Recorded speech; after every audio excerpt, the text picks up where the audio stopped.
चलिए अस्सलाम वालेकुम स्टूडेंट्स। हम यहाँ पे एक्सटेंडेड ट्रायल बैलेंस का क्वेश्चन 4 करने जा रहे हैं। क्वेश्चन नंबर 3 हम ऑलरेडी प्रैक्टिस कर चुके थे। क्वेश्चन नंबर 4 की हम प्रैक्टिस करने जा रहे हैं। ठीक है, क्वेश्चन आपके सामने स्क्रीन पे आ रहा है, तो हम यहाँ पे क्वेश्चन की प्रैक्टिस करने जा रहे हैं। अच्छा, करना क्या होगा इसके अंदर, सबसे पहले जो प्रॉब्लम इसके अंदर क्वेश्चन के अंदर नजर आ रही है और जो क्वेश्चन नंबर 3 में नहीं थी, वो प्रॉब्लम वही है कि हमारे पास क्वेश्चन नंबर 3 के अंदर ट्रायल बैलेंस के अंदर डाटा बिल्कुल सॉर्टेड हुआ था, यानी कि डेबिट और क्रेडिट उसके अंदर हमारे पास बिल्कुल प्रॉपर्ली अलाइन हुए थे। लेकिन यहाँ पर ऐसा नहीं है। यहाँ पे अगर आप ट्रायल बैलेंस देखें तो मेरे पास डेबिट और क्रेडिट सॉर्ट आउट नहीं हुए, यानी कि एक ही सीक्वेंस में आ रहे हैं। ये प्रॉब्लम कब आएगी, कहाँ पे इसको हमें देखना पड़ेगा? सर उसको हम देखेंगे जब हम एक्सटेंडेड ट्रायल बैलेंस प्रिपेयर कर रहे होंगे। लेकिन हमें पता है कि एक्सटेंडेड ट्रायल बैलेंस प्रिपेयर करने से पहले मुझे यहाँ पर कुछ एडजस्टमेंट्स करनी पड़ेंगी, जो एडजस्टमेंट मेरे पास यहाँ पर गिवन है। तो आइए जरा पहले एडजस्टिंग एंट्रीज को प्रिपेयर करते हैं। फर्स्ट ऑफ ऑल मेरे पास पहली जो एडजस्टिंग एंट्री आ रही है, that is the bonus payment to an employee of $500 had been incorrectly posted to the purchase account, यानी कि बोनस पेमेंट थी, वेजेस एंड सैलरीज आपके पास थी, वेजेस की अमाउंट थी, जो कि उसने क्या किया, गलती से अकाउंटेंट ने परचेजेस के अकाउंट के अंदर पोस्ट कर दिया। सर ये एडजस्टमेंट है, ये तो करेक्शन ऑफ एरर्स का टॉपिक लग रहा है, या करेक्शन ऑफ एरर्स की ट्रांजेक्शन लग रही है? बिल्कुल ऐसा ही है। देखिए, ट्रायल बैलेंस के अंदर कुछ फ्लॉज है, कुछ डेफिशिएंसीज हैं, इस बात में कोई आपके पास डाउट नहीं है। सर अब वो फ्लॉज बाज़-औक़ात जो है वो जनरल फ्लॉज भी होते हैं, जैसे कि हमने देखा था कि डेप्रिसिएशन रिकॉर्ड नहीं हुआ, इन्वेंटरी रिकॉर्ड नहीं हुई, या इसी तरीके से अक्रूड एक्सपेंस रिकॉर्ड नहीं हुआ, और बाज़-औक़ात कुछ गलतियां भी हो जाती हैं। तो इसके अंदर एरर दे रहा है कि बोनस पेमेंट थी, यानी कि वेजेस को रिकॉर्ड करना था, लेकिन उसने गलती से परचेजेस को रिकॉर्ड कर दिया। तो आइए सर एक काम करते हैं, हम इसको देखते हैं किस तरीके से करना पड़ेगा। यूजुअली हम करते क्या, करेक्शन ऑफ एरर्स के अंदर 3 फेजेस में एंट्रीज को रिकॉर्ड करो, तो तीनों फेजेस में इसको हम रिकॉर्ड करके देख लेते हैं कि एंट्री क्या बननी चाहिए थी। Number 1, what should be the original. Number 2 कि उसने क्या बना दी, what the accountant has done. और तीसरा हम देखेंगे कि how can we correct this entry, की किस तरीके से हम उसको एडजस्ट कर सकते हैं या करेक्ट कर सकते हैं। तो नंबर 1 कि वेजेस की एंट्री बनी थी, यानी कि बोनस था, तो उसका मतलब वेजेस एक्सपेंस डेबिट और वेजेस पेएबल क्रेडिट, इस तरीके से कुछ एंट्री बननी चाहिए थी विद द अमाउंट ऑफ 500। ये ओरिजिनल एंट्री होनी चाहिए थी, लेकिन रिमेंबर अकाउंटेंट ने ये एंट्री नहीं बनाई। अकाउंटेंट ने क्या एंट्री बना दी? अकाउंटेंट ने वेजेस की जगह क्या कर दिया, परचेजेस को रिकॉर्ड कर दिया, यानी कि परचेजेस डेबिट 500 से, और definitely wages payable credit record कर दिया। ऐसे ही कितनी अमाउंट से रिकॉर्ड कर दिया? विद द अमाउंट ऑफ 500 ये एंट्री उन्होंने रिकॉर्ड कर दिया। हमें क्या करना है सर, हमें करेक्ट करना है। तो अब हम यहाँ पे अपनी करेक्टिंग एंट्री देखने जा रहे हैं, या फिर हम ये कहें कि हमारी पहली एडजस्टिंग एंट्री हम देखने जा रहे हैं। तो अब कैसे सही करना पड़ेगा? सर वेजेस रिकॉर्ड करना था, वेजेस एक्सपेंस, तो अब हम वेजेस एक्सपेंस को डेबिट कर देते हैं। ठीक है, वेजेस एक्सपेंस को डेबिट कर देंगे, और गलती से परचेजेस को उसने रिकॉर्ड कर दिया, तो परचेजेस को हम क्रेडिट कर देंगे, इसको हम कम कर देंगे, यानी कि इसको हम रिमूव कर देंगे। तो ये हमारी पहली एडजस्टिंग एंट्री बन गई, वेजेस एक्सपेंस डेबिट और परचेजेस क्रेडिट। चलिए move on to the next entry. B के अंदर हमारे पास क्या कह रहा है, कह रहा है डेप्रिसिएशन है, और सी के अंदर भी डेप्रिसिएशन की एंट्री है। तो एक काम करते हैं, ए और बी, चले ए हमारे पास यहाँ पर हो गई है, बी की एंट्री अब प्रिपेयर करते हैं जरा। बी एंट्री हमारे पास कैसे बनेगी? डेप्रिसिएशन एक्सपेंस डेबिट, डेप्रिसिएशन की एडजस्टमेंट क्या बनती है? डेप्रिसिएशन एक्सपेंस डेबिट और एक्यूमुलेटेड या अलाउंस फॉर डेप्रिसिएशन क्रेडिट। तो अलाउंस फॉर डेप्रिसिएशन क्रेडिट कितनी अमाउंट है? 450 की अमाउंट है, तो 450 से हम यहाँ पे क्या कर देंगे, इसको क्रेडिट कर देंगे। अच्छा, ये अलाउंस फॉर डेप्रिसिएशन किसका है? ये शॉप का है, तो हम यहाँ पे लिख देते हैं शॉप। ठीक है। अच्छा, इसी तरीके से सी, सी एक और एडजस्टमेंट हमारे पास आ रही है, इसमें क्या है? डेप्रिसिएशन है लीज होल्ड का, तो डेप्रिसिएशन की अगेन एंट्री क्या बनती है? डेप्रिसिएशन एक्सपेंस डेबिट और इसी तरीके से अलाउंस फॉर डेप्रिसिएशन क्रेडिट। कितनी अमाउंट है इसके अंदर हमारे पास? 2800 की हमारे पास अमाउंट है, और ये किस चीज का है? ये लीज होल्ड का है, तो उसको हम यहाँ पे लीज होल्ड लिख देंगे या लीज लिख देते हैं। ठीक है, तो ये हमने थर्ड एडजस्टिंग एंट्री हमने प्रिपेयर कर ली। सर ये एडजस्टिंग एंट्री क्यों प्रिपेयर कर रहे हैं? क्योंकि हमें पता है कि बगैर एडजस्टिंग एंट्री प्रिपेयर किए हम अपना एक्सटेंडेड ट्रायल बैलेंस कंप्लीट नहीं कर सकते हैं। चले मूव ऑन, डी देखते हैं जरा। डी में हमारे पास क्या करें? अ डेब्ट of 2250 is irrecoverable and is to be written off. Write off की एंट्री क्या बनती है? राइट ऑफ की एडजस्टमेंट मैंने आप लोगों को बताई थी, bad debt, sorry, bad debt expense debit और अकाउंट रिसीवेबल क्रेडिट। कितने से राइट ऑफ कर रहे हैं हम? 2250 से राइट ऑफ कर रहे हैं, तो 2250 से हमने क्या कर दिया? राइट ऑफ कर दिया। इस टू बी रिटर्न ऑफ, ये हमने राइट ऑफ कर दिया। अच्छा, क्या यहाँ पे एंट्री कंप्लीट हो गई? नहीं, आगे क्या कह रहा है?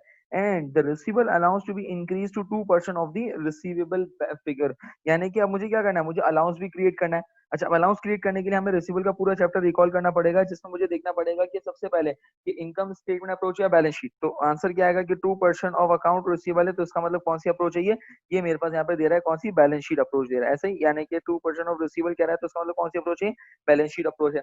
अच्छा, बैलेंस शीट अप्रोच में क्या करते हैं सर? 2%, क्या डायरेक्टली 2% लगा के हम कर देंगे? नहीं। स्टेप नंबर 1 रिमेंबर कि अकाउंट रिसीवेबल का एडजस्टेड या क्लोजिंग बैलेंस निकालना पड़ेगा। क्यों? क्योंकि देखिए अकाउंट रिसीवेबल को हमने राइट ऑफ भी किया इधर, तो अकाउंट रिसीवेबल का यानी कि रिसीवेबल का पहले तो हम ट्रायल बैलेंस में बैलेंस देखते हैं कितना आ रहा है। तो रिसीवेबल का जो बैलेंस आ रहा है दैट इज 240750। तो यहाँ पे हम इसकी वर्किंग कर लेते हैं। अकाउंट रिसीवेबल का कितना आ रहा है? 240750। ये अकाउंट रिसीवेबल का बैलेंस आ गया, जिसमें से हमने कुछ अमाउंट क्या कर दिया, हमने राइट ऑफ कर दिए, ऐसे ही है। And is to be return off, हमने राइट ऑफ कर दिया। कितना राइट ऑफ कर दिया हमने? 2250 हमने क्या कर दिया यहाँ पे? राइट ऑफ कर दिया, यानी कि इसमें से माइनस करना पड़ेगा।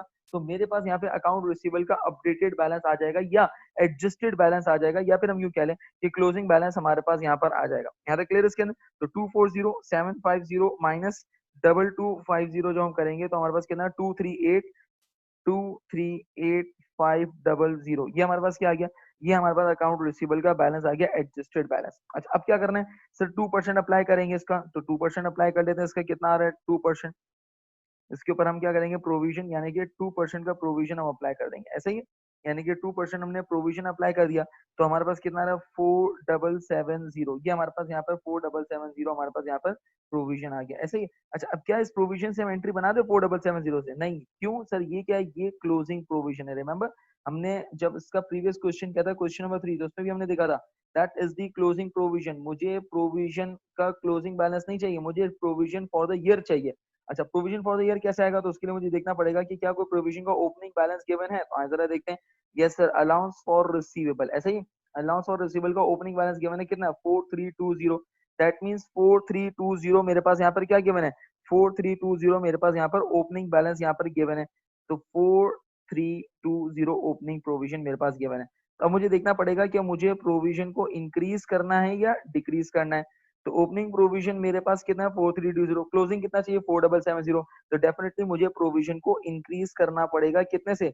450 से प्रोविजन को इंक्रीज करना पड़ेगा। तो इसका मतलब मेरे पास जो एडजस्टमेंट बनेगी वो प्रोविजन को इंक्रीज करने की एंट्री बनेगी। क्या एंट्री बनेगी?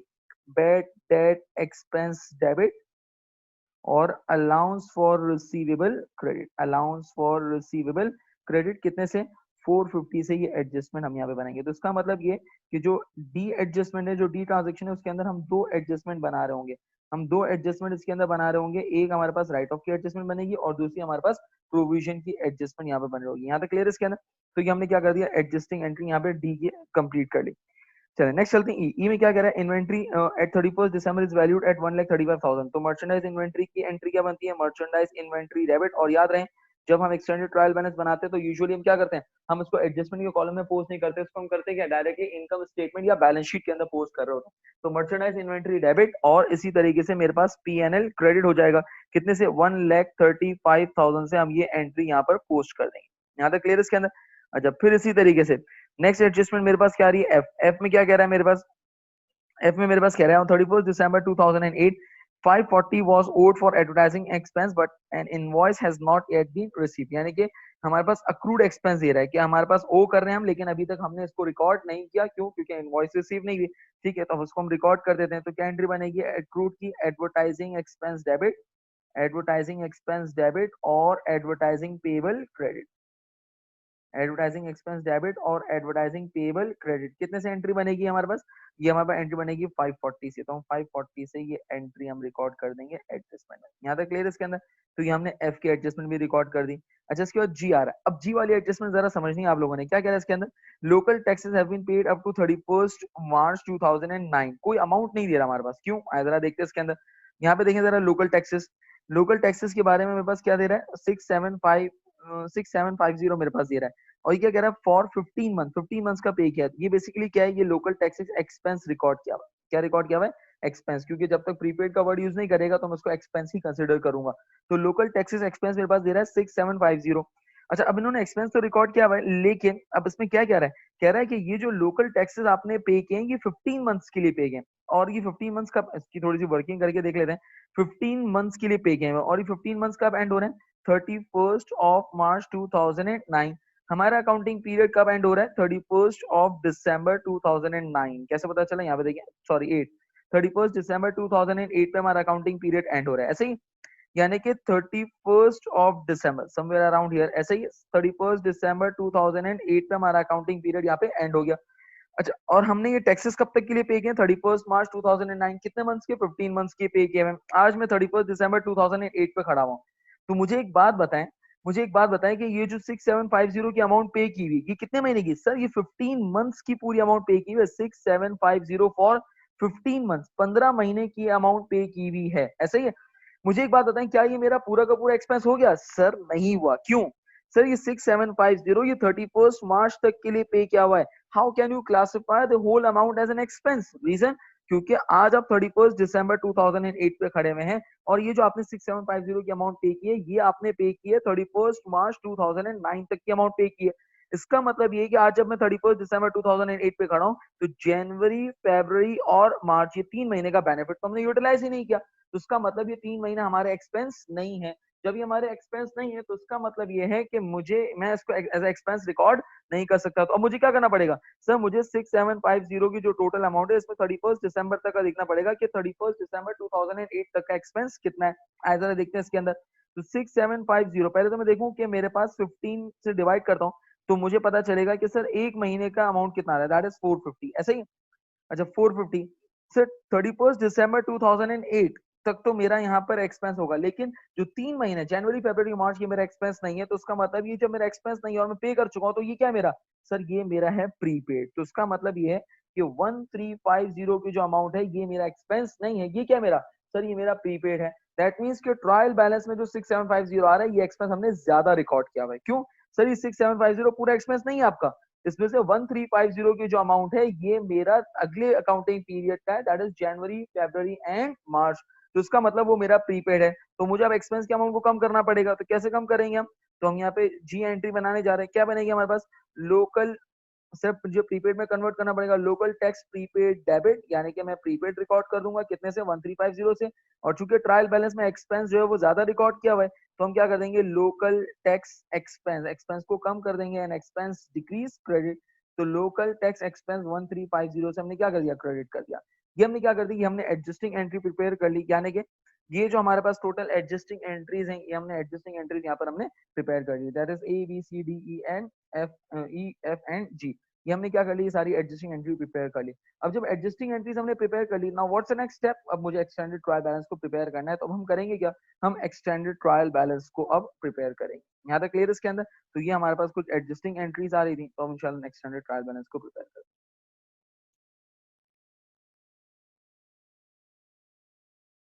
चलें स्टूडेंट्स, अब हम यहाँ पे क्या करने जा रहे हैं? यहाँ पे हम जो है वो एक्सटेंडेड ट्रायल बैलेंस कंप्लीट करने जा रहे हैं, क्वेश्चन नंबर 4, जिसके भी हमने एडजस्टिंग एंट्रीज बनाई थी, ठीक है। अच्छा, एक्सटेंडेड ट्रायल बैलेंस कंप्लीट करने से पहले मैंने आपको एक बात कही कि इस क्वेश्चन के अंदर, यानी क्वेश्चन में अगर आपके सामने लिख रहा हूँ, तो क्वेश्चन के अंदर हमारे पास यहाँ पे एक छोटी सी बदतमीजी हो रही थी कि डेबिट और क्रेडिट को सॉर्ट आउट नहीं किया हुआ। तो फर्स्ट ऑफ ऑल, जब हम यहाँ पे एक्सटेंडेड ट्रायल बैलेंस को कंप्लीट करेंगे, यानी कि ट्रायल बैलेंस के कॉलम को फिल करेंगे, तो इट मींस कि मुझे सबसे पहले तो यहाँ पे सॉर्ट आउट करना पड़ेगा कि डेबिट पे क्या आएगा और क्रेडिट पे। मैंने पर्टिकुलर साले यहाँ पे पोस्ट कर दिए, तो स्टेप नंबर 1 आप भी यही करेंगे इसके अंदर। मर्जी आपकी, वीडियो देखने के बाद आप खुद से कर लें, या मेरी प्रेफरेंस तो ये होगी कि आप जो है वो इस क्वेश्चन को पहले खुद से ट्राई करें। अगर आप लोगों ने किया है तो वेल एंड गुड, और नहीं किया तो उसको आप इस तरीके से करें कि मैं साथ साथ करते जाएं, या फिर जो है आप उसको एंड में पूरा कंप्लीट कर लीजिएगा, या साथ साथ कर लें इसको, या चेक कर लें इसको। खैर, मैंने सारे पर्टिकुलर्स यहाँ पे जो डिस्क्रिप्शन थी वो सारी मैंने यहाँ पे पोस्ट कर दी, यानी कि सारी डिस्क्रिप्शन मैंने यहाँ पे डाल दी, आपके सामने आ रही होंगी। अच्छा, अब मुझे क्या करना है? मुझे डेबिट और क्रेडिट को सॉर्ट आउट करना है। तो मुझे पता है कि डेबिट और क्रेडिट को सॉर्ट आउट करने के लिए क्या करना पड़ेगा? सर अगर एसेट्स हैं, नोट डाउन करते जाएगा, एसेट्स, एक्सपेंसेस और ड्रॉइंग्स, अगर ये 3 अकाउंट्स हैं, तो उसका मतलब इसका अमाउंट जो है वो डेबिट साइड पे आएगा। Liabilities, capital, revenue and Contra asset, जैसे कि अलाउंस फॉर डेप्रिसिएशन या अलाउंस फॉर बैड डेट, तो उसको हम क्या करेंगे? हम इसको ट्रायल बैलेंस की क्रेडिट साइड पे पोस्ट कर रहे होंगे। Is it clear? तो अब आप देखते हैं जरा इसके अंदर मेरे पास सबसे पहले क्या आ रहा है? शॉप फिटिंग्स आ रहा है एट कॉस्ट, कितना आ रहा है? 9000। सर ये कहाँ पे पोस्ट करेंगे? एसेट है, तो एसेट को हम क्या करेंगे? ट्रायल बैलेंस की डेबिट साइड पे कर देंगे। इससे पहले वाला अगर आप क्वेश्चन थोड़ा सा गौर करें, तो उस क्वेश्चन के अंदर ये था कि मेरे पास डेबिट और क्रेडिट सॉर्ट आउट हुआ था, तो मैंने एज इट इज उसको कॉपी पेस्ट कर दिया था, रिमेंबर। लेकिन यहाँ पर ऐसा नहीं है, मुझे यहाँ पर जो है डेबिट और क्रेडिट को देखना पड़ेगा। अच्छा, डेप्रिसिएशन अलाउंस आ रहा है, अलाउंस कॉन्ट्रा एसेट अकाउंट है 450, तो इट मींस मुझे क्रेडिट साइड पे पोस्ट करना पड़ेगा, तो मैंने क्रेडिट साइड पे पोस्ट कर दिया। लीज होल्ड कॉस्ट आ रहा है, कॉस्ट मींस एसेट है मेरे पास 56000, तो 56000 जो है वो डेबिट साइड पे पोस्ट कर देंगे, तो मैंने डेबिट साइड पे उसको पोस्ट कर दिया। डेप्रिसिएशन अलाउंस अगेन आ रहा है, कितना है? 2800, तो उसको हम क्रेडिट साइड पे पोस्ट करेंगे, क्यों? अलाउंस है, कॉन्ट्रा एसेट अकाउंट है। इसी तरीके से इन्वेंट्री ओपनिंग, इन्वेंट्री ओपनिंग क्या है? एक्सपेंस, एक्सपेंस कहाँ पर आएगा? डेबिट साइड पे आएगा। तो 1,17,000 मेरे पास यहाँ पे अमाउंट है, तो 1,17,000 जो है हमारे पास ये डेबिट साइड पे आ जाएगा। ठीक है, ये हमने डाल दिया। इसी तरीके से रिसीवेबल एसेट हमारा 240,750, तो रिसीवेबल को हम यहाँ पे डेबिट साइड पे डालेंगे 240,750, ये हमारे पास आ गया रिसीवेबल। अलाउंस हमारे पास कितना आ रहा है इसका 4320 अलाउंस है, तो क्रेडिट साइड पे आएगा 4320। चले इसी तरीके से कैश इन हैंड हमारा एसेट है 120, तो 120 हम एसेट को डेबिट साइड पे लिखेंगे।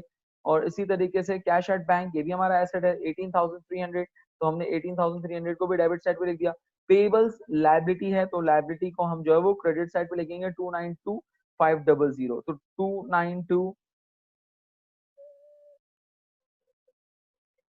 292,500 ये हमने क्या कर दिया, इसको क्रेडिट साइड पे पोस्ट कर दिया।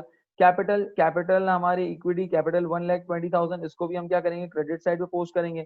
1,20,000 में क्रेडिट साइड पे पोस्ट कर दिया। परचेजेस एक्सपेंस है, तो डेबिट साइड पे हम उसको पोस्ट करेंगे। कितना आ रहा है 459,000, तो 459,000 ये हमने क्या कर दिया डेबिट साइड पे पोस्ट कर दिया।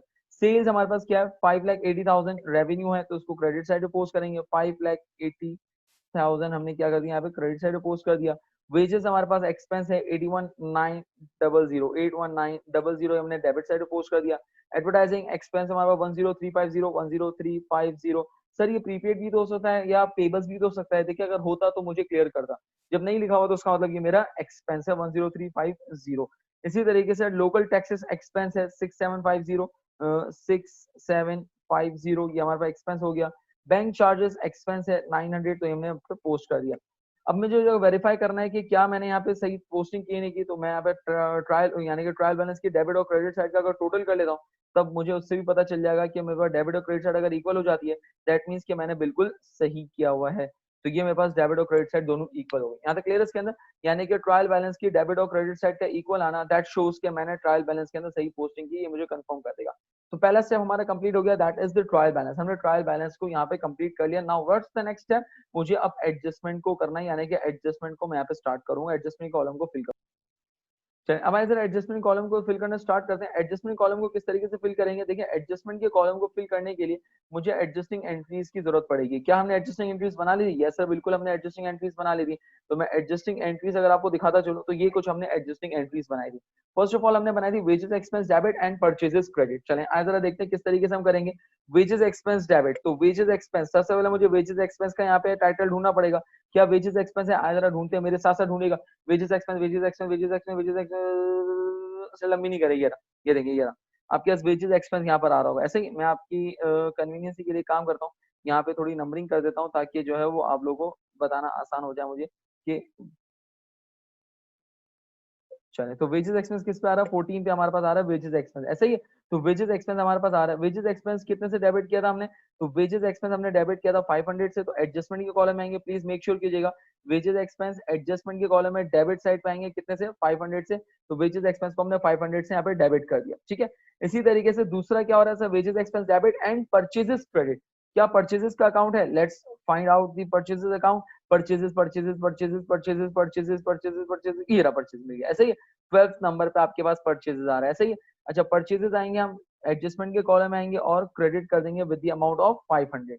तो हमने क्या कर दिया वेजेस एक्सपेंस डेबिट और परचेजेस क्रेडिट। तो इसका मतलब ये एडजस्टमेंट हमारी क्या हो गई यहाँ पे कंप्लीट हो गई। हमने इस एडजस्टमेंट को यहाँ पे हमने कंप्लीट कर लिया, यानी कि इसको हमने अपने एडजस्टमेंट के कॉलम में फिल कर दिया। दैट मीन्स कि ये हम एडजस्टमेंट हमने कंप्लीट कर ली। Now what's the next adjustment, that is depreciation expense debit और अलाउंस फॉर डेप्रिसिएशन शॉप का क्रेडिट। ऐसे ही डेप्रिसिएशन एक्सपेंस डेबिट। आइए जरा देखते हैं डेप्रिसिएशन एक्सपेंस हमारे पास यहाँ पर गिवन है, तो आइए जरा ढूंढते हैं। डेप्रिसिएशन ये रहा सर, ये अलाउंस फॉर डेप्रिसिएशन है, इट्स नॉट डेप्रिसिएशन एक्सपेंस। हम डेप्रिसिएशन एक्सपेंस को ढूंढ रहे हैं। डेप्रिसिएशन एक्सपेंस सर नहीं है, तो जब नहीं है तो क्या करेंगे फिर हम उसको यहाँ पे नीचे अलग से ऐड करेंगे, दैट इज डेप्रिसिएशन एक्सपेंस के नाम से हमने यहाँ पे इसको ऐड कर दिया। अब क्या करेंगे, डेप्रिसिएशन एक्सपेंस डेबिट हो रहा है कितने से 450 से, तो हमने 450 से हमने डेप्रिसिएशन एक्सपेंस को एडजस्टमेंट के कॉलम में डेबिट कर दिया। और क्या हो रहा है sir, allowance for depreciation, depreciation allowance second number पे, देखें सेकंड टाइटल आपके पास आ रहा है सेकंड नंबर पे। अलाउंस फॉर डेप्रिसिएशन को हम क्या कर देंगे क्रेडिट कर देंगे, कितने से एडजस्टमेंट के कॉलम में 450 से हमने इसको क्या कर दिया क्रेडिट कर दिया। यहाँ तक क्लियर है इसके अंदर। तो इसका मतलब ये है कि बी एडजस्टमेंट के अंदर भी हमने इसको कंप्लीट कर लिया, बी एडजस्टमेंट भी हम इसकी पोस्ट कर दी। अच्छा याद रहे हमने शॉप के उस पे किया है, ऐसे ही शॉप के अलाउंस में हमने इसको क्रेडिट किया है। इसके बाद एक और डेप्रिसिएशन आ रहा है, depreciation expense debit allowance for depreciation credit, लेकिन ये किसका है, ये लीज का है। तो as a depreciation expense, sir depreciation expense हमारे पास अलग से अकाउंट बनाने की जरूरत नहीं है, जो अभी हमने लिखा है उसी के अंदर हम उसको ऐड कर देते हैं, यानी कि 450 ये है और 2800 और आ रहा है, तो हम उसको डेप्रिसिएशन एक्सपेंस यानी कि 2800 प्लस 450 जो प्रीवियस एडजस्टमेंट कर रहा, तो दोनों को हमने प्लस करके यहाँ पे लिख दिया, दैट इज 3250 से डेप्रिसिएशन एक्सपेंस हो गया। और अलाउंस फॉर डेप्रिसिएशन का अलग से अकाउंट हमारे पास गिवन है लीज का, तो अलाउंस फॉर डेप्रिसिएशन हम ऊपर चलते हैं, अलाउंस फॉर डेप्रिसिएशन देखिए, लीज ऑफ लैंड कॉस्ट आ रही है और फोर्थ पे उसका अलाउंस आ रहा है, तो अलाउंस हमारे पास यहाँ पे क्रेडिट हो जाएगा कितने से 2800 से, तो 2800 से हमने क्या कर दिया उसको यहाँ पे क्रेडिट कर दिया। इसमें बेस्ट बात पता है क्या होगी, डेप्रिसिएशन की अमाउंट मुझे ऑलरेडी क्वेश्चन के अंदर या एडजस्टमेंट के अंदर गिवन थी, अदरवाइज अगर आपको याद हो इससे प्रीवियस क्वेश्चन के अंदर हमने डेप्रिसिएशन कैलकुलेट किया था by using the straight line method और डिमिनिशिंग बैलेंस मेथड, तो हमने क्या कर दिया डेप्रिसिएशन अलाउंस को हमने यहाँ पे रिकॉर्ड कर दिया। चले अब नेक्स्ट चलते हैं जरा, ये हमने क्या कर दिया यहाँ पे सी एडजस्टमेंट को भी हमने यहाँ पे क्या कर दिया रिकॉर्ड कर दिया। मूव ऑन करते हैं नेक्स्ट एडजस्टमेंट के ऊपर, दैट इज डी। डी में हमारे पास क्या हो रहा है, बैटेड एक्सपेंस, बैटेड एक्सपेंस भी कह सकते हैं या इररिकवरेबल डेट भी कह सकते हैं, ऐसे ही बैटेड एक्सपेंस डेबिट और अकाउंट रिसीवेबल क्रेडिट। तो आए जरा सबसे पहले देखते हैं कि क्या बैटेड एक्सपेंस या रिसीवेबल एक्सपेंस हमारे पास यहाँ पर गिवन है, चले आए जरा ढूंढते हैं इसके अंदर। तो मेरे पास यहाँ पे आ रहा है shop fitting, receivable expense, batted expense, sir receivables, ये रिसीवेबल्स है आपके पास, ठीक है, यानी कि that is the account receivable, और अकाउंट रिसीवेबल हमारा एसेट है, इट्स नॉट एन एक्सपेंस, ठीक है, तो ये अकाउंट रिसीवेबल 31 दिसंबर पे गिवन है। अलाउंस फॉर रिसीवेबल नहीं, हमें रिसीवेबल एक्सपेंस चाहिए, that is batted expense. Batted expense हमारे पास गिवन नहीं है, तो एक काम करते हैं हम रिसीवेबल एक्सपेंस या बैटेड एक्सपेंस के नाम से हम यहाँ पे टाइटल क्रिएट कर देते हैं नीचे, तो बैड डेट एक्सपेंस हमने यहाँ पे क्रिएट कर दिया, ठीक है, तो बैटेड एक्सपेंस हमने यहाँ पे कर दिया। अच्छा एडजस्टमेंट के अंदर डेबिट हो रहा है, एक काम करते हैं दो बैटेड एक्सपेंस आ रहा है, अगर आप देखें तो एक हमारा बैटेड एक्सपेंस 2250 से आ रहा है और एक 450 से आ रहा है, तो दोनों को प्लस करके हम यहाँ पे ऐड कर देते हैं, यानी कि उसको हम इनकॉर्पोरेट करते थे एडजस्टमेंट के अंदर।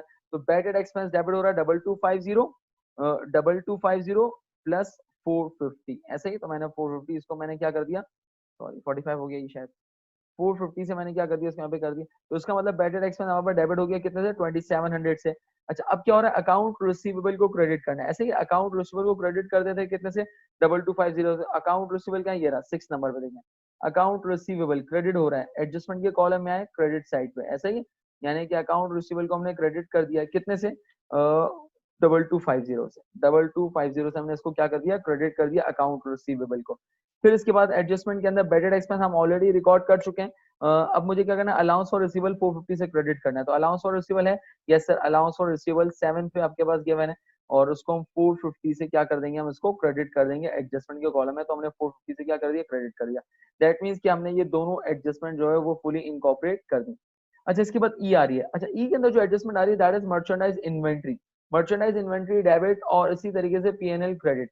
याद रहे ये जो एडजस्टमेंट हमने क्या कहा था कि इस एडजस्टमेंट को हम होल्ड करेंगे और कहां पे डायरेक्टली इनकम स्टेटमेंट और बैलेंस शीट के अंदर पोस्ट करेंगे, इसको हम एडजस्टमेंट के कॉलम में पोस्ट नहीं कर रहे, क्यों, देखिए मर्चेंडाइज इन्वेंट्री हमारे पास यहाँ पे अकाउंट है, ठीक है, समझ आ रहा है, हम इसको एसेट के तौर पे डेबिट कर सकते हैं, यानी लेकिन पीएनएल जो हमारे पास क्रेडिट हो रहा है it's not an account balance, ठीक है, सेल्स एक अकाउंट बैलेंस है, इसी तरीके से परचेसेस एक अकाउंट बैलेंस है, इनकम स्टेटमेंट में आएगा, लेकिन जब मैं पीएनएल को क्रेडिट कर रहा हूं तो पीएनएल कोई अकाउंट बैलेंस नहीं है, it's a item, it's an component, it's a component of financial statement, तो हम करेंगे क्या सर, इसको डायरेक्टली हम जो है वो इनकम स्टेटमेंट में क्रेडिट करेंगे, तो इसीलिए इस एडजस्टमेंट को जो है हम नॉर्मली एडजस्टमेंट के कॉलम में पुट नहीं करते, इसको हम डायरेक्टली क्या करेंगे, हम इनकम स्टेटमेंट या बैलेंस शीट के अंदर अकाउंट फॉर करेंगे, लेकिन याद रखना है इसको, नॉर्मली स्टूडेंट्स कर देंगे, स्टूडेंट्स भूल जाते हैं, तो आप लोगों ने इसको बिल्कुल याद रखना है पहले तो।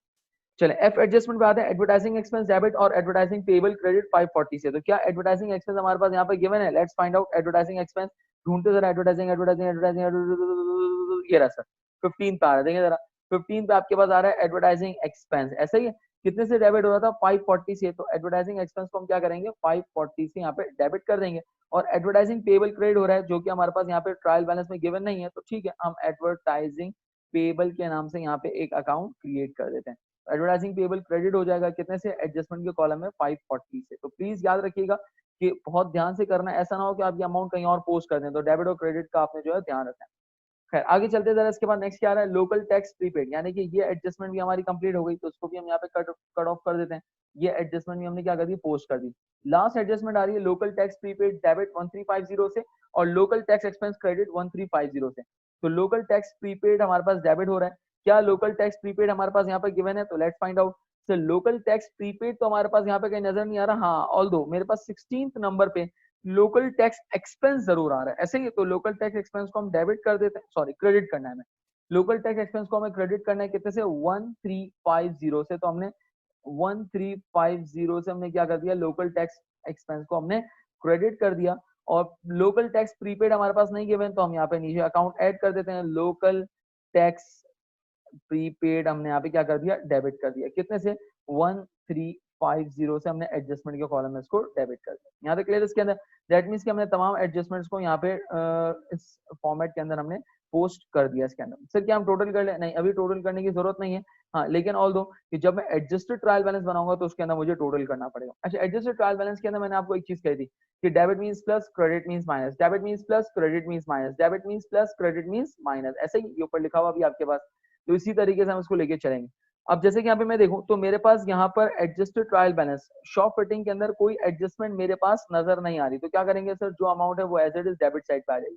इसी तरीके से डेप्रिसिएशन अलाउंस, इसके अंदर एडजस्टमेंट है, यस सर बिल्कुल है, तो इसका मतलब अब क्रेडिट साइड पे ट्रायल बैलेंस में आ रहा है और एडजस्टमेंट भी क्रेडिट साइड पे, तो credit means minus, credit means minus, तो माइनस माइनस प्लस, दोनों को हम क्या कर देंगे, प्लस कर देंगे, और प्लस करके हम लिखेंगे कहां पर, उसको हम लिखेंगे क्रेडिट साइड के ऊपर। रीजन सर इसलिए क्योंकि मेरे पास sign of the greater number, यानी कि वैसे तो दोनों फिगर्स कहां पर आ रही है, क्रेडिट साइड पे आ रही है, लेकिन मैं इसको डेफिनेटली अगर देखना चाहूँ तो माइनस माइनस प्लस है, और प्लस करके sign of the greater number, यानी कि ग्रेटर साइड जो है वो क्रेडिट है, तो क्रेडिट साइड पे इसका टोटल आएगा। इसी तरीके से कॉस्ट आपके पास डेबिट साइड पे एज इट इज अमाउंट आएगी, क्यों, उसकी कोई एडजस्टमेंट हमारे पास नहीं है।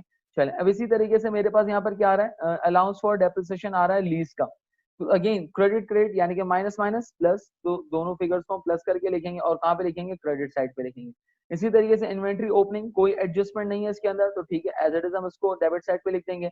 इसी तरीके से मेरे पास रिसीवेबल आ रहा है, रिसीवेबल के अंदर कोई एडजस्टमेंट है, यस सर बिल्कुल है। अब गौर से देखिएगा, रिसीवेबल की डेबिट साइड 240750 और क्रेडिट साइड पे आ रही है 2250, that means plus minus minus, minus करके लिखेंगे। लेकिन सर एक प्रॉब्लम है क्या, कि अब मेरे पास जो अमाउंट आएगी वो कहां पर आएगी, डेबिट साइड पे या क्रेडिट साइड पे, तो उसको कहां पे लिखेंगे, उसको हम डेबिट साइड पे लिखेंगे, क्योंकि sign of the greater number मेरे पास यहाँ पे डेबिट साइड ग्रेटर है, तो माइनस करके जो अमाउंट लिखेंगे वो हम कहां पे लिखेंगे सर, वो हम लिखेंगे डेबिट साइड के ऊपर, तो 238500 हमने क्या कर दिया, डेबिट साइड पे लिख दिया। यहाँ तक क्लियर इसके अंदर। अलाउंस मेरे पास आ रहा है, दोनों अमाउंट क्रेडिट साइड पे, तो माइनस माइनस प्लस, और कहां पर आएगा, क्रेडिट साइड पे, क्योंकि क्रेडिट साइड हैवियर है, तो दोनों को हम प्लस करके यहाँ पे लिखेंगे। यहाँ तक क्लियर इसके अंदर, तो ये हमने यहाँ पे इसके अंदर कर लिया। अब आगे चलते हैं, cash in hand debit side पे कोई एडजस्टमेंट नहीं है, तो as it is debit side पे आ जाएगा। बैंक कोई एडजस्टमेंट नहीं है, as it is debit side पे आ जाएगा। और इसी तरीके से payables for supplier credit side पे आ जाएगा, कोई एडजस्टमेंट नहीं है। और इसी तरीके से हमारे पास यहाँ पर कैपिटल कोई एडजस्टमेंट नहीं, as it is credit side पे आ जाएगा। अच्छा, अब मेरे पास यहाँ पर आ रहा है परचेजेस, क्या परचेज में एडजस्टमेंट है, यस सर बिल्कुल है। अगेन डेबिट है और यहाँ पे क्रेडिट है, प्लस माइनस माइनस, इसका मतलब माइनस करके लेंगे, कौन सी साइड हैवियर है, डेबिट साइड, तो रिजल्टेंट कहां पर आएगा इसका, डेबिट साइड पे आएगा, यानी कि माइनस करके हम यहाँ पे इसको लिख देंगे डेबिट साइड पे। अच्छा, सेल्स कोई एडजस्टमेंट नहीं है, तो as it is adjusted trial balance में क्रेडिट साइड पे आएगा। प्लीज ध्यान से आपने करना है, मैं बार बार कह रहा हूँ, ऐसा ना हो कि डेबिट और क्रेडिट के अंदर आप कुछ जो है वो गलती कर दें। वेजेस डेबिट साइड है और एडजस्टमेंट भी डेबिट साइड है, तो उसका मतलब मेरे पास यहाँ पे डेबिट साइड की आ जाएगा, दैट मीन्स कि 81900 प्लस और प्लस प्लस प्लस, तो उसका मतलब डेबिट साइड पे इसको 82400 से कर देंगे। एडवर्टाइजिंग एक्सपेंस डेबिट साइड में है, तो उसका मतलब इसको भी जो है हम प्लस करके यहाँ पे लिख देंगे, यानी कि 10350 प्लस 540 दैट इज 10890। इसके बाद लोकल टैक्सेस, अब ये देखिएगा जरा, लोकल टैक्सेस डेबिट और ये credit, that means plus minus minus, क्या क्रेडिट साइड पे लिखे, नहीं, sign of the greater, greater कौन सा है 6750, जो कि कहां पर आ रहा है, डेबिट पे, तो रिजल्टेंट भी कहां पर आएगा, डेबिट साइड पे आएगा। अगेन बैंक चार्जेस कुछ भी नहीं, यानी कि कोई एडजस्टमेंट नहीं है, तो as it is debit side पे मेरे पास आ जाएगा, ऐसे ही।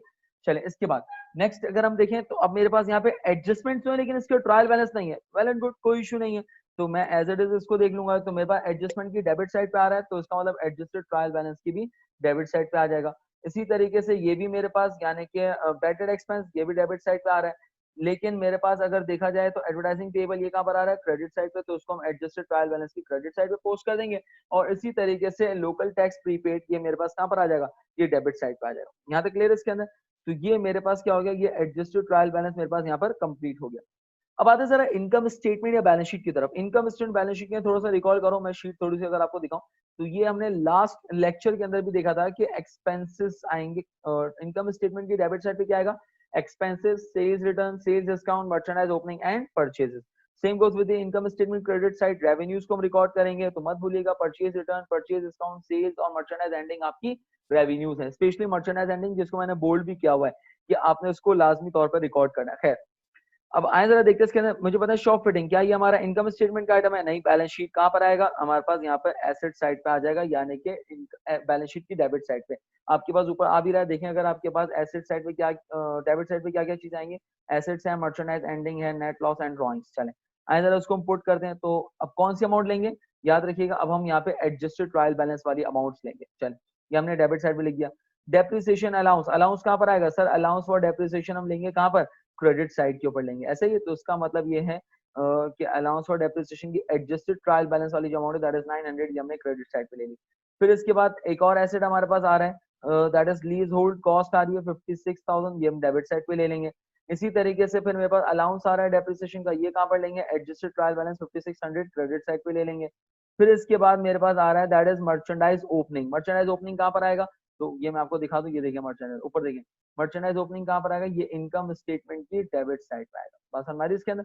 तो मर्चेंडाइज ओपनिंग जो हमारे पास आ रहा है कितना आ रहा है 1,17,000, ये कहाँ पर आएगा, ये इनकम स्टेटमेंट की डेबिट साइड पे आएगा एज एन एक्सपेंस।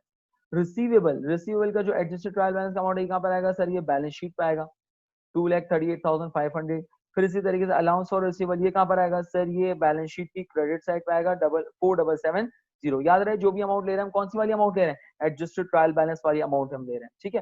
फिर इसके बाद नेक्स्ट आपके पास क्या रहा है, कैश इन हैंड एसेट है, एसेट कहाँ पे लेंगे, बैलेंस शीट की डेबिट साइड पे आएगा, कौन सी 120 एडजस्टेड ट्रायल बैलेंस वाली अमाउंट लेंगे। इसी तरीके से बैंक आ रहा है 18,300, ये भी हम बैलेंस शीट की डेबिट साइड पे लेंगे।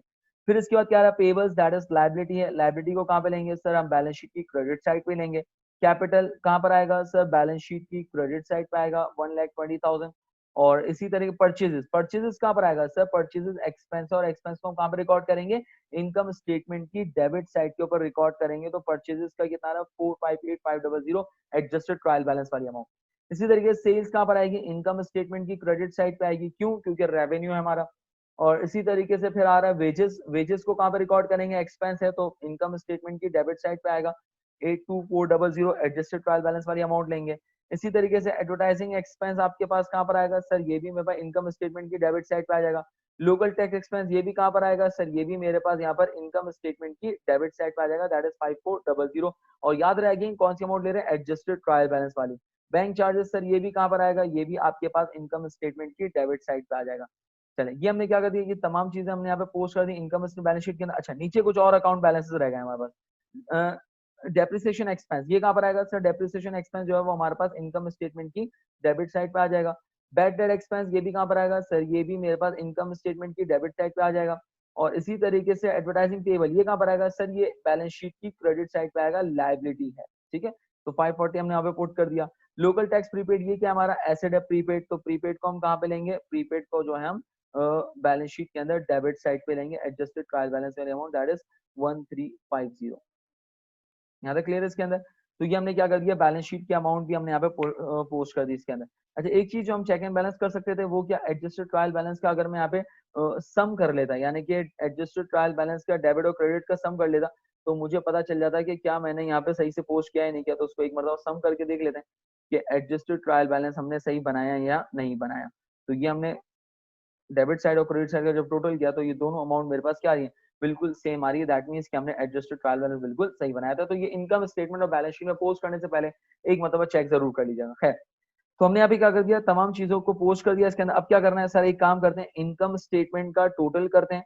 इनकम स्टेटमेंट की डेबिट साइड का टोटल करते हैं, कितना आ रहा है 681040 आ रहा है। और डेबिट और क्रेडिट साइड का टोटल कितना आ रहा है सर, 5,80,000 आ रहा है। सर दोनों साइड का टोटल इक्वल नहीं आ रहा, इसका मतलब क्या हमने गलत बनाया, नहीं। मैंने एक बात पहले भी कही थी कि इनकम स्टेटमेंट के अगर डेबिट और क्रेडिट साइड का टोटल इक्वल नहीं आ रहा, दैट शोज कि there is a difference and that difference shows the profit और लॉस। तो आइए जरा देखते हैं डिफरेंस कितना आ रहा है और कहां पर आ रहा है। सर अब सुनिएगा जरा, इनकम स्टेटमेंट की डेबिट साइड ज्यादा है 681040 और क्रेडिट साइड कम है, कितने से 5,80,000 आ रही, कितने से कम है। तो आइए जरा देखते हैं इसके अंदर मालूम करते हैं। तो दोनों का डिफरेंस अगर हम लें तो अब मेरे पास डिफरेंस कितना है 101,040 का आ रहा है। लेकिन सर क्या ये क्वेश्चन हमने सही किया, नहीं। क्यों, एक आइटम अभी भी मिसिंग है। देखिए मैंने जानबूझ के जाने दिया, आपको अगर याद आ गया तो वेल एंड गुड, नहीं आया तो प्लीज इसको जरूर देखिएगा। क्या मतलब, क्योंकि हमने अभी इसके अंदर एक आइटम अभी तक इनकॉर्पोरेट नहीं किया, वो क्या है, तो वो अब मैं हाईलाइट कर रहा हूँ, that is merchandise ending. Please make sure कीजिएगा कि आप उसको जरूर जरूर आप इसको इनकॉर्पोरेट करें। मर्चेंडाइज एंडिंग को देखें, हमने रेवेन्यूज के अंदर अभी तक मर्चेंडाइज एंडिंग इनकॉर्पोरेट नहीं किया है, तो मर्चेंडाइज एंडिंग को इनकॉर्पोरेट करना अभी बाकी है। बस हमारी इसके अंदर मैं क्या कह रहा हूँ, तो मर्चेंडाइज एंडिंग को हम यहाँ पे इनकॉर्पोरेट करेंगे। तो एज जरा मर्चेंडाइज एंडिंग को हम यहाँ पे इनकॉर्पोरेट करते हैं।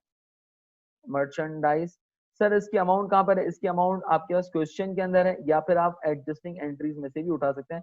तो मर्चेंडाइज एंडिंग कहाँ पर आएगा, सर मर्चेंडाइज एंडिंग आपके पास इनकम स्टेटमेंट की क्रेडिट साइड पे आएगा और बैलेंस शीट की डेबिट साइड पे आएगा। तो मैं जरा देखते हैं अमाउंट कितनी है मर्चेंडाइज एंडिंग की। तो मर्चेंडाइज एंडिंग की जो अमाउंट आ रही है दैट इज 1,35,000।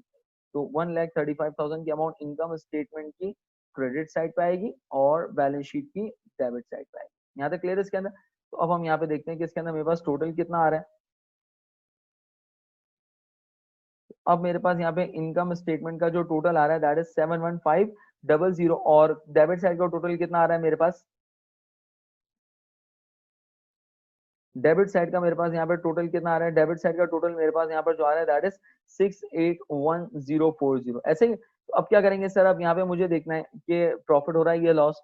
तो अब देखते हैं जरा कितना डिफरेंस आ रहा है। तो रेवेन्यूज का जो टोटल आ रहा है 7150 और एक्सपेंसेस का जो टोटल आ रहा है 681040, दैट मीन्स 33960। अब ये सवाल कि प्रॉफिट है या लॉस है, तो डेफिनेटली सर ये नेट प्रॉफिट है। क्यों सर, क्योंकि रेवेन्यूज ज्यादा है और एक्सपेंसेस कम है। और एक और बात मैंने आप लोगों को समझाई थी कि अगर इनकम स्टेटमेंट की क्रेडिट साइड ज्यादा हो जाए और डेबिट साइड कम हो जाए, तो दैट मीन्स कि ये मेरे पास क्या शो कर रहा है, ये मेरे पास यहाँ पर प्रॉफिट शो कर रहा है। यहाँ तक क्लियर है इसके अंदर।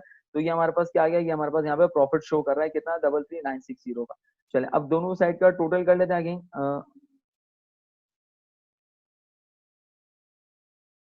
दोनों साइड का टोटल कर लेते हैं।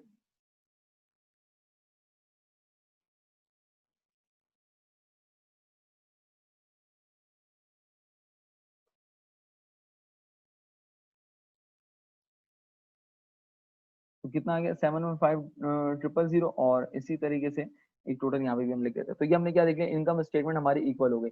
लेकिन अब ये नेट प्रॉफिट कहाँ पे शिफ्ट करेंगे सर, ये बैलेंस शीट में शिफ्ट करेंगे। कहाँ पे शिफ्ट करेंगे, बैलेंस शीट की क्रेडिट साइड पे शिफ्ट करेंगे, दैट इज 33960। ये हमने क्या कर दिया, यहाँ पे प्रॉफिट को शिफ्ट कर दिया इसके अंदर। ऐसे ही चले, जैसे हमने प्रॉफिट को शिफ्ट किया, अब एक काम करते हैं बैलेंस शीट का भी टोटल, पहले एक काम करते हैं हम इसका बिफोर प्रॉफिट जो हमारे पास टोटल आ रहा होगा उसको हम यहाँ पे जो है वो इसका टोटल कर लेते हैं। यानी कि प्रॉफिट इनकॉर्पोरेट करने से पहले हमारे पास क्या आ रहा था, तो ये देंगे जरा।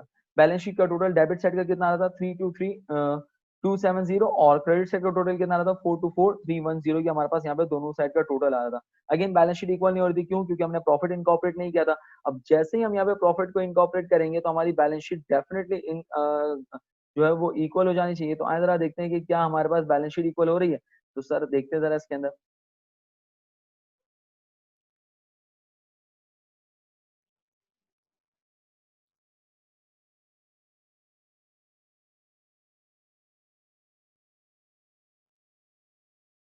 मर्चेंडाइज एंडिंग इसके अंदर इनकॉर्पोरेट नहीं होगा। चल मर्चेंडाइज एंडिंग इनकॉर्पोरेट हो गया और अब मेरे पास यहाँ बैलेंस शीट क्या हो गई, कंप्लीट हो गई। यानी कि मेरे पास डेबिट साइड का टोटल आ रहा था 458,270 और क्रेडिट साइड का टोटल कितना आ रहा था 424,310। जैसे ही मैंने प्रॉफिट को इनकॉर्पोरेट किया 33960 से, तो अब मेरे पास बैलेंस शीट की दोनों साइड इक्वल हो गई, दैट इज 458,270 और 458,270, यानी कि मेरी बैलेंस शीट यहाँ पे टैली हो गई। तो ये मेरे पास मोस्ट इंपॉर्टेंट पार्ट है कि मेरी बैलेंस शीट जो है वो इक्वल होनी चाहिए। यहाँ तक क्लियर है इसके अंदर। अच्छा अब क्वेश्चन के अंदर यानी कि एग्जाम में किस तरीके से होगा सर, एग्जाम तो हमें यहाँ पे डेफिनेटली पूरा क्वेश्चन नहीं करना होगा, नहीं करना होगा, बिल्कुल ऐसा ही है। लेकिन एटलीस्ट आपको ये आना चाहिए, ताकि अगर आपके पास कोई भी आप जब किट के क्वेश्चंस करेंगे तो इंशाल्लाह आपको आइडिया होगा कि वो आपसे पूछ रहा होगा ये बताएं कि ये एडजस्टमेंट ये आइटम है ये कहाँ पर आएगा। तो आपको जब आपने खुद से एक मरतबा ये क्वेश्चन किया हुआ होगा तो आपको पता चल जाएगा कि यार ये चीज जो है मुझे इस जगह पे इनकॉर्पोरेट करनी है। तो एक मरतबा मेरी रिक्वेस्ट है कि आप लोग इस क्वेश्चन को एक मरतबा जरूर खुद से करें। यानी कि कोई भी एक क्वेश्चन जो है वो आप अपने पास से खुद से जरूर ट्राई करें, ताकि आपको पता हो कि कौन सी चीज कहाँ पर आएगी। और इसके अलावा मैंने एक और चीज आपसे कही थी कि ये जो आपके पास क्वेश्चन है एक्सटेंडेड ट्रायल बैलेंस का, जिसको नॉर्मली 10 कॉलम वर्कशीट भी कहा जाता है, तो ये क्वेश्चन जो है नॉर्मली बीकॉम के पेपर के अंदर जो स्टूडेंट बीकॉम पार्ट 1 अटेम्प्ट करेंगे या बीकॉम देना चाहते हैं तो वो डेफिनेटली देखेंगे कि इसके अंदर आपके पास 20 मार्क्स का जो है ये एक क्वेश्चन आता है, जिसके अंदर आपने बिल्कुल एज इट इज यही सारी चीजें उसके अंदर करनी होती है। तो मेक श्योर कीजिएगा कि आप इसको एक मरतबा जरूर अटेम्प्ट कर लें। बाकी आप किट के क्वेश्चन जब देखेंगे तो आपको आइडिया हो जाएगा कि किस तरीके से नॉर्मली इसको आप कर सकते हैं। है तो क्लियर इसके अंदर? तो ये हमारा क्वेश्चन कंप्लीट हो गया, जिसके अंदर हमने यहाँ पे बैलेंस शीट को भी प्रिपेयर कर लिया। Thank you so much.